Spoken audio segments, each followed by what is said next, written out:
Welcome to CSS Breakdown, book by book, Season 04, Episode 21, where we crack open Will Durant's Fallen Leaves to ponder a question that remains as vital today as it was in Herbert Spencer's time. What knowledge is of most worth? It really is a fundamental question, isn't it? It cuts right to the heart of what we think learning is actually for. Absolutely. What we value, what we teach, what kind of people we hope education creates. And Durant, well, he has some, let's say, profound and sometimes pretty surprising answers for us. Indeed. And that exact question, what knowledge is of most worth, wasn't just, a theoretical exercise for Herbert Spencer back in the day. He really threw it down like a challenge, a gauntlet to the whole educational establishment. Right. And our deep dive today is all about unpacking Will Durant's response to that challenge. It's a response that goes way beyond just, accumulating facts or learning job skills. Far beyond. Durant paints this much grander picture, a really holistic vision for what makes education worthwhile, and ultimately what makes for a well-lived life. So our mission today is to guide you through Durant's thinking here, pull out the key ideas, and see how they might still push us to think differently about learning today. Okay, so let's dive in. Let's go back to the start, to Herbert Spencer. Durant describes him challenging the academic world with this pugnacious little book on education. What exactly was his main grievance? What was his beef? Well, Spencer came from an engineering background, right? And he was living slap bang in the middle of the Industrial Revolution in England. Big changes happening everywhere. Okay. And he looked at the schools, at what they were teaching, and he just felt, deep resentment, Durant says. He argued the kids were wasting their best years on stuff he saw as totally useless, dead languages, ancient cultures, the weary, trampy muses of 18th century England. So, completely out of touch with the times. That was his core argument, utterly detached from the realities of this new industrial society. He felt it prepared young people for a world that, frankly, didn't exist anymore, or maybe never really did in the way the schools imagined it. And he had that really cutting phrase for what this kind of education produced. Someone fit for nothing but an aristocratic boredom, cluttered with classical quotations. Ouch, yeah.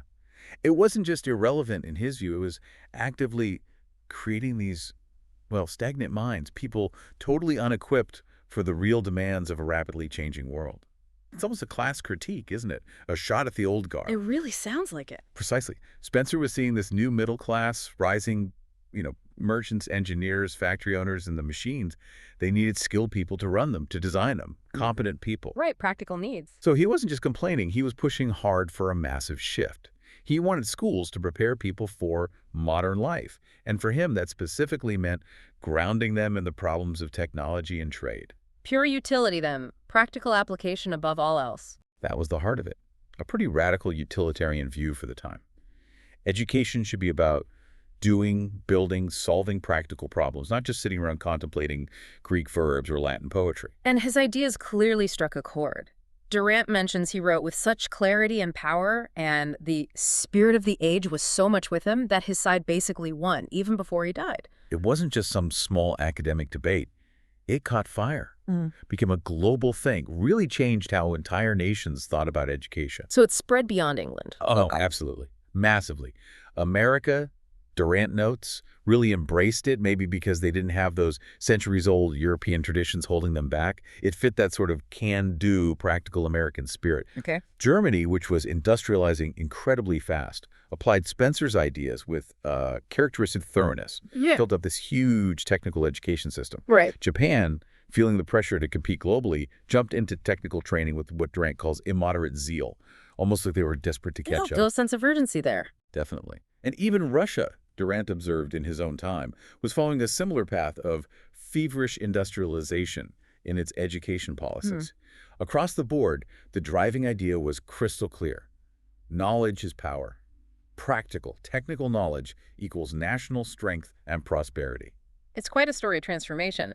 But then comes the twist, right? This is where Durant's analysis gets really fascinating and kind of sad, actually. It is. He observes that later on, the very educators who championed this shift towards science and tech, they started feeling, disturbed by the completeness of their victory. He says they stand in sorrow before their accomplished dream. How does a win like that turn sour? What went wrong? It's a huge irony, isn't it? Yeah. A really bitter pill for those pioneers. It's not that they regretted the initial push entirely. They understood, as Durant puts it, that a modern nation must choose between industry and vassalage. You had to industrialize, you had to have the technical skills, or you'd just be dominated by others. A necessity for survival, basically. Exactly. It wasn't really a choice in that sense. But the more thoughtful educators, the ones Durant calls conscious educators, they started looking at the results generations later, and they saw something deeply troubling. What did they see? They saw that despite all the effort, all the money poured into schools, all the fancy equipment, they were failing to produce either educated men or gentlemen. That's a pretty damning assessment. Technical skills, yes.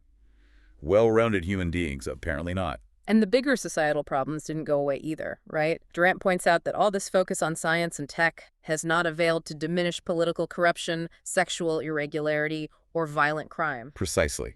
It's like the technical fixes didn't fix the human issues. He talks about a generation emerging that was skilled beyond precedent in unmoral cleverness. Unmoral cleverness, that's a striking phrase. Isn't it? It suggests this sharpness, this ability, but without any ethical grounding, a kind of cleverness detached from a moral compass. And maybe the most poignant observation is that the emphasis on science has brought no peace to the soul. So, mastering the external world didn't translate to inner peace or a sense of meaning. Apparently not. It left this kind of spiritual vacuum. The promise of rationality didn't deliver on everything. And Durant doesn't just blame the teachers, does he? He suggests it's deeper than that, related to economic changes rather than pedagogical carelessness. Yes, he sees it as a systemic problem, a complex dance between what society demands economically and what education ends up providing. It's not just about classroom techniques. So the fundamental question he arrives at is a direct challenge to Spencer's core idea, that education is just about transmitting knowledge. Exactly.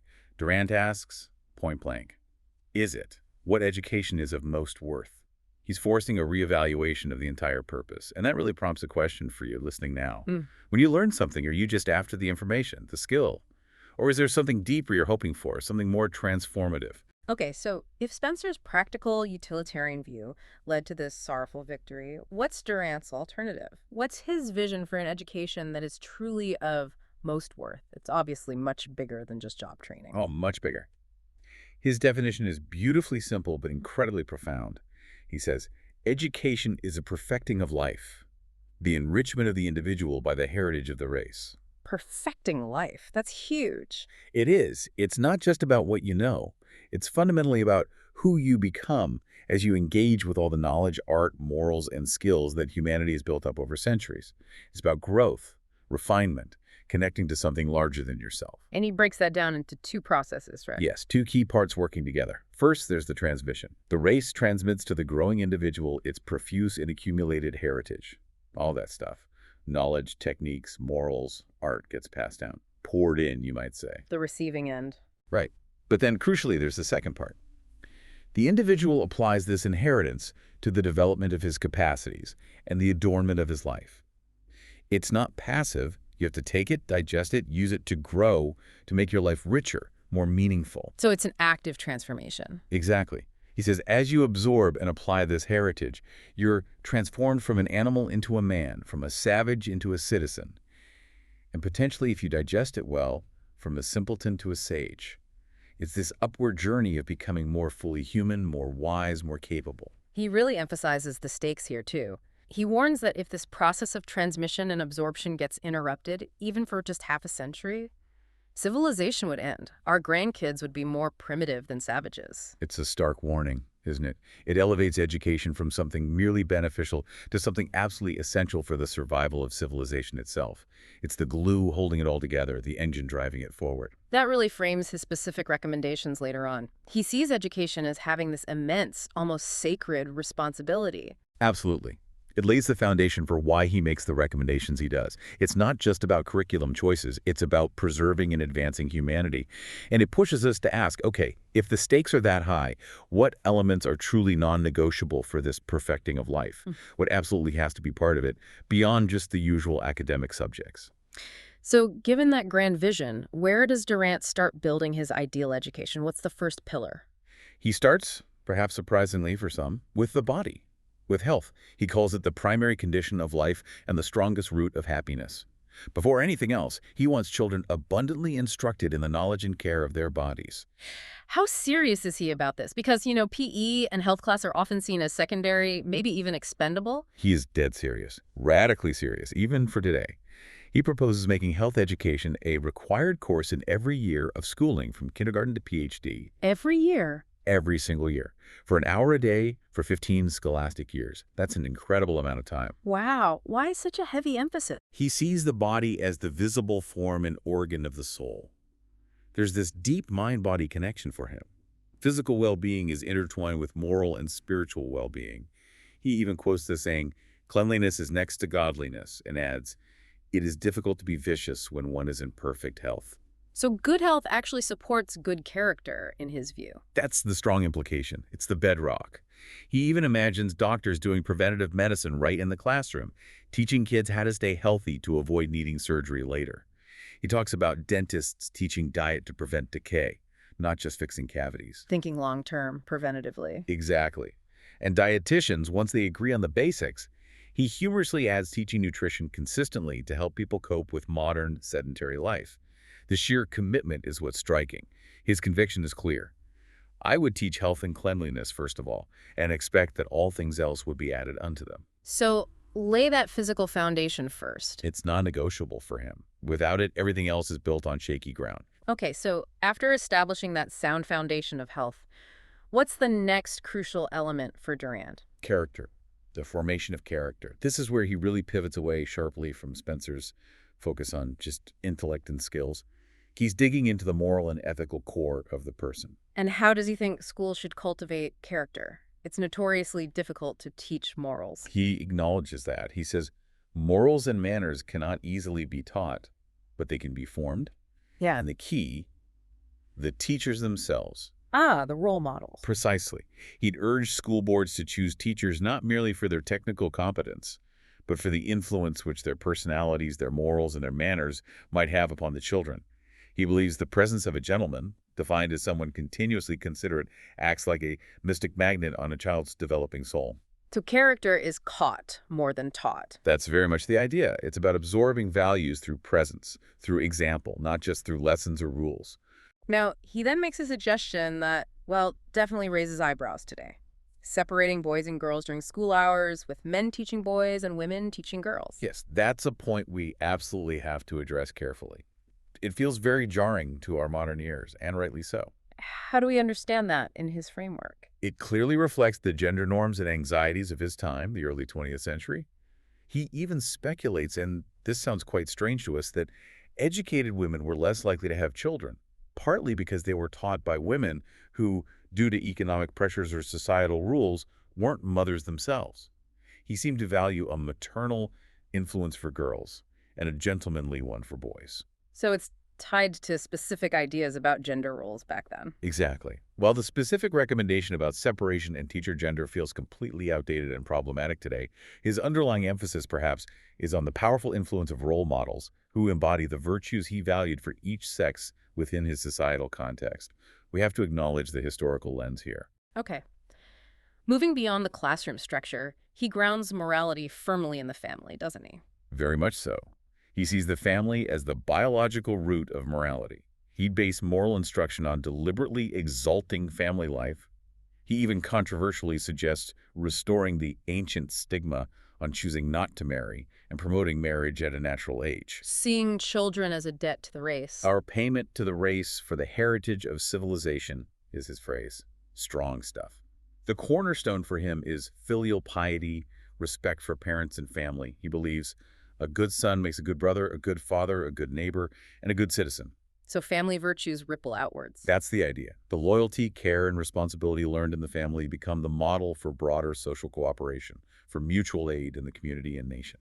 He also advocates for communities creating their own sort of moral codes for schools. Yes, a brief formulation of its moral ideals for daily inculcation, tailored to modern urban life. And he supports groups like the Boy Scouts and Girl Scouts, echoing Aristotle's idea that moral excellence is a habit developed through practice, not just an idea you learn. It's about doing consistently. Consistently. He also wants to build a profound and generous patriotism, a love of country as a home, but one that respects other nations. This patriotism should instill respect for law, disdain for violence, but also fiercely defend liberty as the essence of personality. A balanced patriotism, then, not blind nationalism. Seems so. And he'd even keep schools open in the evenings for public meetings, fostering civic life. And critically, he wants education to teach the reality of government, flaws, and all the worm-eaten reality, not just the ideals. Yes, so that kids aren't naive. Yeah. So they see corruption not as normal, but as something to fight against, striving for a cleaner public life because they understand how things can go wrong. Which all leads back to that incredibly powerful statement about the ultimate purpose. Not to make scholars, so much as to form human beings. Yeah. That really sums up his entire approach to character education. It's about nurturing well-rounded, ethical individuals ready to contribute positively to society. Okay, so we have health as the foundation, character as the moral core. What comes next in Durant's framework for a worthwhile education? Self-discipline. He sees it as another fundamental skill teachers need to impart, and his reasoning feels very relevant today. Every individual, like every people, has in the long run only two choices: effective self-government or practical subjection. Master yourself or be mastered. And this ties into intelligence, but not just raw intellect, right? Exactly. He argues that true intelligence merges with character to become this technique of control. He brings up Socrates' idea that intelligence is the only real virtue, but he's careful to distinguish his terms. Oh, so? He separates intelligence, which for him means applying ideas, adapting, learning from experience, from intellect, which is just acquiring and storing facts. Knowing how to use knowledge wisely is far more valuable than just having a lot of knowledge. The difference between wisdom and just being smart, maybe. Something like that. Practical wisdom, perhaps. So the big challenge is, how do you train that kind of adaptive intelligence? What does Durant suggest? He admits it's tricky, an esoteric matter. But he strongly believes that since most learning is by trial and error, this kind of intelligence can hardly be taught in school in the traditional sense. It has to be acquired through experience and action. So, learning by doing, essentially. That seems to be the core idea. He does acknowledge that literature offers vicarious experience. Reading Thucydides or Dostoevsky lets you learn from others' lives. Right, you can learn from history or fiction. You can, but he adds a really important warning. That kind of experience is often vague and superficial. It seldom enters so deeply into the memory as to affect conduct and character. Reading about something isn't the same as living it, in terms of how it shapes you. That's a crucial limitation, he points out. So if literature isn't the best tool for training this kind of intelligence, what is? Surprisingly, perhaps, he argues that science serves better than literature to train intelligence. Why science? Because of the scientific method itself. The careful recording and sifting of evidence, the rigid distinction between wishes and facts, and the experimental test of hypothetical conclusions. This process, he believes, leads to verifiable experience and forces a mental discipline. Learning to think critically based on evidence? Exactly. Through math, physics, chemistry, you learn to believe according to the evidence and to weigh all evidence skeptically. And he makes this really optimistic leap. If everyone learned these habits, our raucous age of propaganda might come to an end. A powerful, if maybe slightly idealistic, hope for science education. Very much so. But then he throws in another, perhaps even more surprising way to train intelligence in schools. Which is? Through the manual and domestic arts. Really? Carpentry, plumbing, cooking. How does that train intelligence in his view? Yep. He believes every boy should learn basic tool use, repairs for the home, even basic engine mechanics. And every girl should learn cooking, household management, childcare. He emphasizes the pleasure of working with your hands. A practical self-sufficiency. Yes.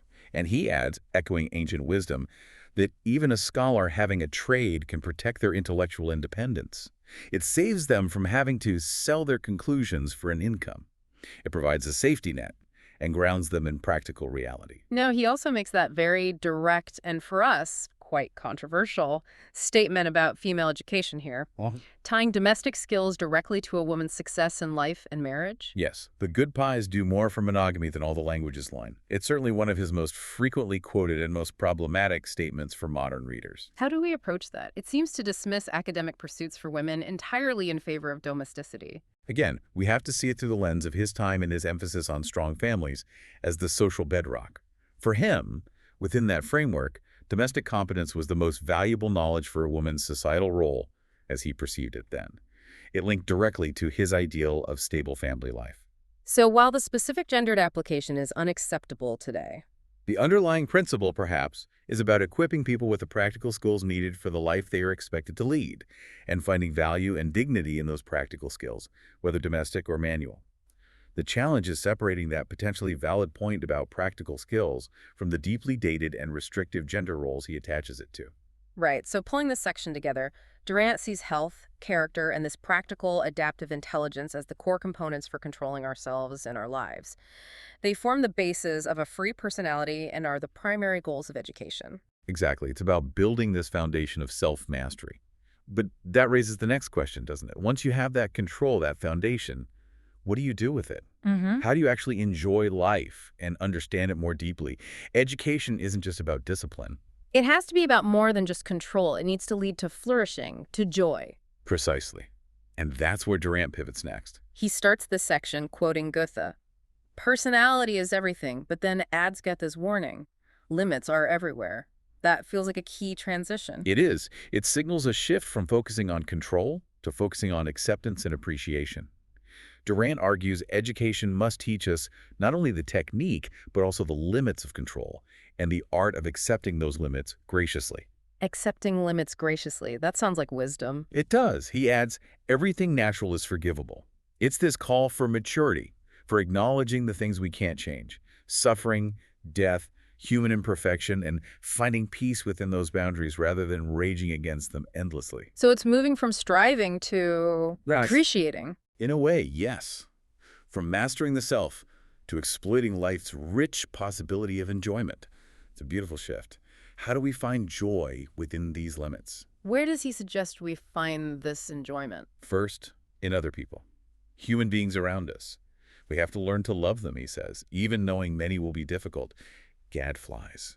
He talks about finding pleasure in the mutual solitude that perpetually nourishes the fragile plant of love. It's about the deep, complex reward of human connection. He even suggests a long course on human relations, focusing on marriage wisdom. Yes, an hour a week through 15 years, learning from the wisest thinkers about relationships.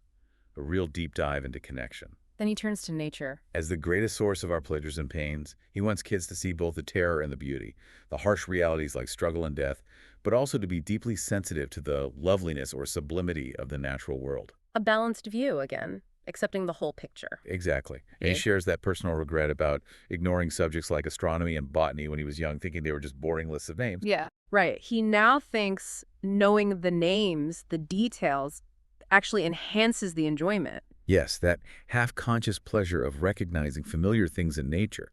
It deepens the connection. So he proposes a long, pleasant course in nature, covering everything from spotting the Pleiades star cluster to gardening. And getting hands-on, exploring outdoors. Absolutely. Hiking, camping, canoeing, direct, active engagement. And then that jab at traditional schooling.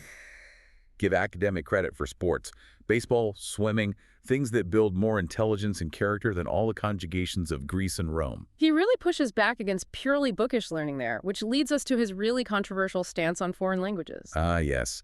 This is where he directly attacks a cornerstone of classical education. Yeah. He says flatly he would not bother them with foreign languages at all. Quite a statement from a renowned scholar. It is. But he backs it up with his own experience, 7 years studying Latin and Greek, 4 years teaching them.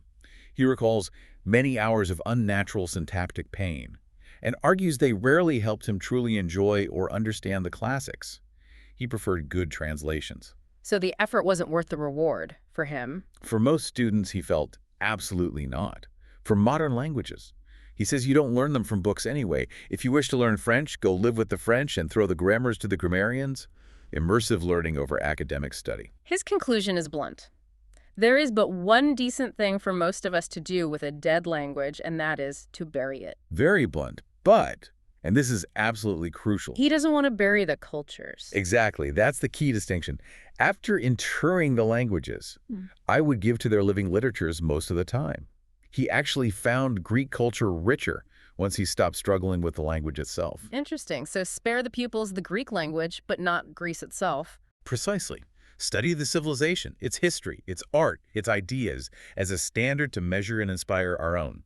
Read Herodotus's fascinating stories, immerse yourself in Homer, Sappho, see the great figures like Pericles and Phidias come alive through translations and historical accounts. And the same for Rome. Focus on Caesar's story, Virgil's tale, Gibbon's history, rather than just the grammar. Yes, it's all about accessing the spirit, the story, the humanity of these cultures, not getting bogged down in linguistic mechanics that, for most, obscure more than they reveal. This access, primarily through literature, opens a third portal to the enjoyment of life. And then he just unleashes this incredible reading list. It's breathtaking, isn't it?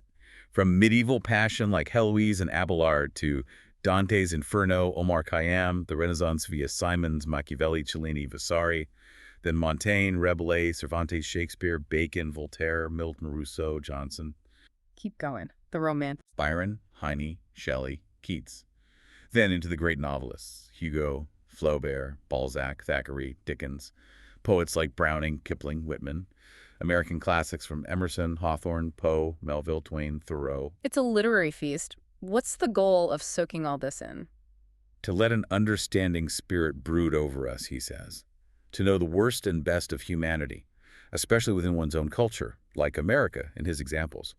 It's about building profound empathy, grasping the human condition in all its complexity, and enriching the soul through these vast, diverse narratives. And what about visual art and music? How does he approach those? With a similar focus on deep experience, but also pragmatism. He suggests not forcing art on kids beyond their liking. No point wasting beauty on those who aren't receptive. But for those who are? Provide every opportunity. Let them hear masterpieces like Beethoven's Emperor Concerto or Bach's St. Matthew Passion repeatedly so the music sinks deep, and list them above rubbish forever. Take them to museums, have them sit quietly before a great Raphael or Rembrandt. Deep immersion again. Yes. And travel. Not just tourism, but meaningful stays. A week contemplating Chartres Cathedral, a month soaking in Italy, a day at the Alhambra in Granada. What's the purpose of this deep art immersion? So they understand that size is not development, that true value lies in quality, not scale, and to ignite in them that flame of the love of perfection which builds the fragile citadel of art. It's about cultivating taste, appreciating mastery, and inspiring a desire for excellence. This whole section paints a picture of education as cultivating a rich inner life, a deep capacity for appreciation and enjoyment across human relationships, nature, literature, and the arts. Absolutely. It's about equipping us not just to control life, but to truly savor its richness and beauty. That's essential to his idea of a perfected life. Okay, so after mastering self-control, health, character, intelligence, and learning how to enjoy life, relationships, nature, arts, Durant moves towards deeper understanding, especially as students enter college. He starts with history, quoting Napoleon. Right, Napoleon's alleged advice, "May my son study history, for it is the only true philosophy and the only true psychology."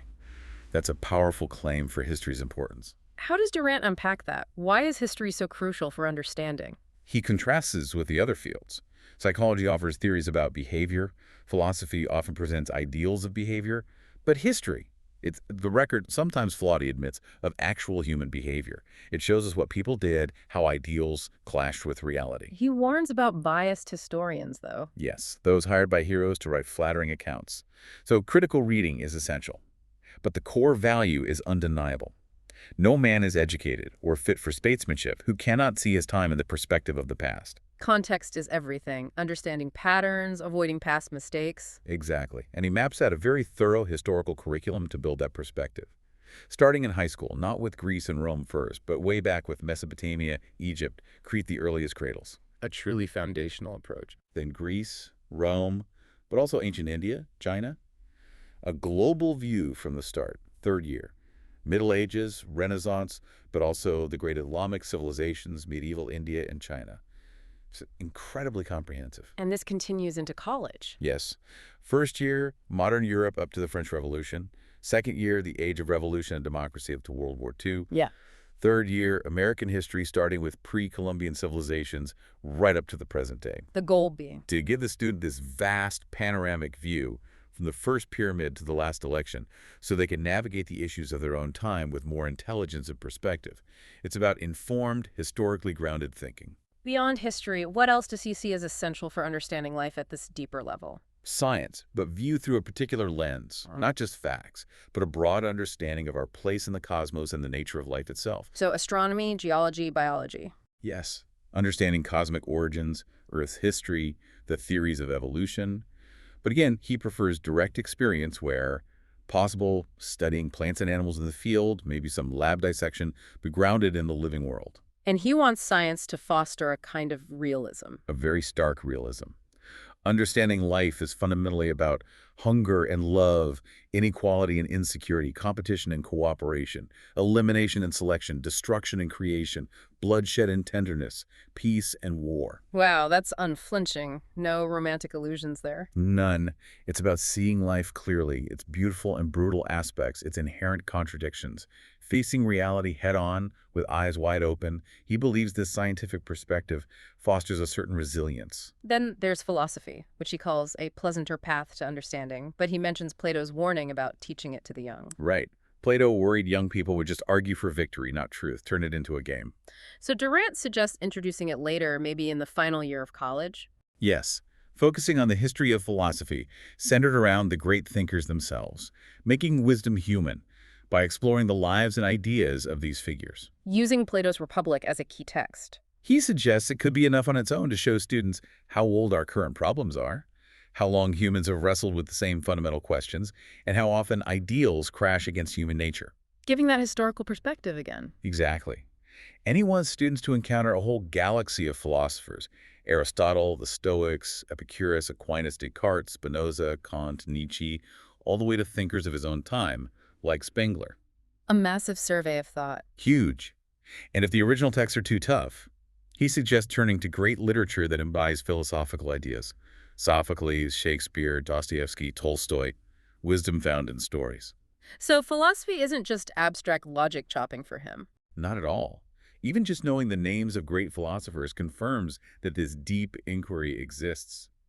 The ultimate goal isn't necessarily to become a professional philosopher, but maybe later in life, to revisit these thinkers, grapple with them, move through doubt towards clearer insight, more modest aspiration, and gentler doubt. Gentler doubt. That sounds like true wisdom. Doesn't it?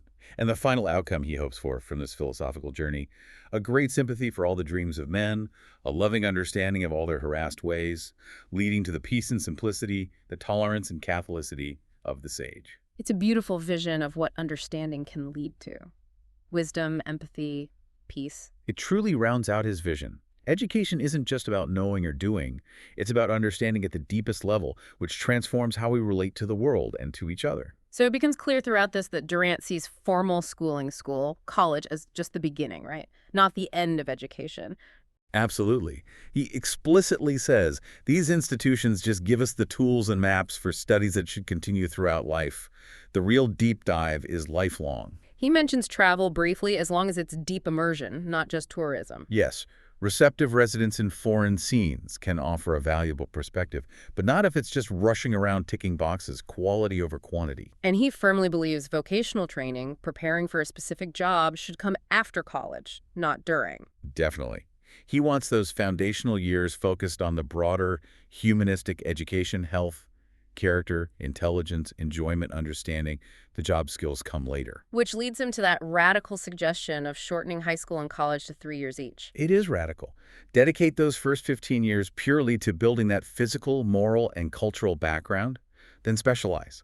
It really underscores his priorities. The formation of the person comes first. He then makes that optimistic prediction about automation, essentially eliminating menial labor, leaving humans as primarily intellectual factors in production, the proletariat disappearing. It's a fascinating, perhaps overly rosy, prediction from his time. Reflects a hope that technology would free humanity for higher pursuits. Whether it's played out quite like that, well, that's another discussion. He then compares American education to European systems, finding Europe's generally more thorough and finer. He does. He attributes it to things like longer traditions, less prone to fads, focusing on fewer subjects more deeply, separating the sexes, which again reflects his earlier views, and stricter discipline and higher demands on students. A more rigorous, focused approach. That's how he saw it. He didn't think America could catch up instantly. Institutions take time to mature. But he suggested learning from Europe, sending top educators to study their methods and integrate the best parts. A pragmatic approach to improvement. Yes, and despite acknowledging America's challenges, he ends on this incredibly optimistic note about its potential. He sees America as uniquely positioned. Absolutely. unparalleled resources, a vital and inventive population, Hmm. and this incredible cultural accumulation from many continents and ages, a vast reservoir of heritage. And the ultimate role of education is to... Pour this civilizing heritage into this vigorous stock, to use the resources wisely, distribute prosperity fairly, and let that material success flower into finer manners and morals, profounder literature and saner art. It's a vision of education fueling not just economic growth, but cultural and moral flourishing. Precisely. He closes with this powerful expression of faith. I do not doubt that on this broadest basis, we shall build a society and a civilization comparable with the best, and capable of adding some measure of wisdom and beauty to the inheritance of mankind. It's a truly inspiring call to action, grounding education's purpose in the highest aspirations of humanity. What a journey that was. From Spencer's practical challenge education for industry all the way to Durant's sweeping, almost spiritual vision of education as the perfecting of life. It really does force you to reconsider what knowledge is of most worth. It absolutely does. Durant pushes us so far beyond just transmitting information. His ideal is this holistic formation, grounded in health and character, guided by practical intelligence, capable of accepting life's limits while deeply enjoying its richness, relationships, nature, art, literature, and constantly seeking deeper understanding through history, science, philosophy. It's about cultivating the whole person, isn't it? For their own flourishing and for the good of civilization. That's the core of it. It's a lifelong project, with formal schooling just laying the groundwork. So, listening to all this, it really makes you reflect on your own path, doesn't it? What are you prioritizing in your own learning? Is it the practical skills Spencer championed? Or are you aiming for something closer to Durant's holistic vision, cultivating character, seeking enjoyment, deepening your understanding? What knowledge is of most worth fit into your life today? That's the question Durant leaves us with, a question worth pondering long after this deep dive ends. What truly constitutes a worthwhile education and a well-lived life for you?